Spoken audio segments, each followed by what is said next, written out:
តុលាការសម្រេចឃុំខ្លួនអតីតឧកញ៉ាហេងសិទ្ធីដាក់ពន្ធនាគារព្រៃសរលោកយីសុវួយជាក្រុមស៊ើបសួរសាលាដំបងរាជធានីភ្នំពេញនៅថ្ងៃទី25ខែឧសភាឆ្នាំ2025នេះបានសម្រេចចេញដីកាបង្គាប់ឲ្យឃុំខ្លួនអតីតអ្នកឧកញ៉ាហេងសិទ្ធីដាក់ពន្ធនាគារព្រៃសរតាមមាត្រា372និង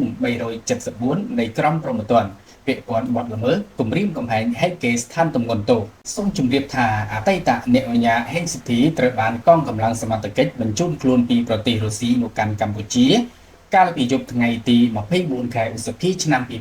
2025បន្ទាប់ពីឃាត់ខ្លួននៅថ្ងៃទី13ខែមករាឆ្នាំ2025ប្រហែលម៉ោង 19:00 នាទីមកនៅកម្ពុជានៅចំណុចស្ថានីយ៍រថភ្លើងនៃទីក្រុង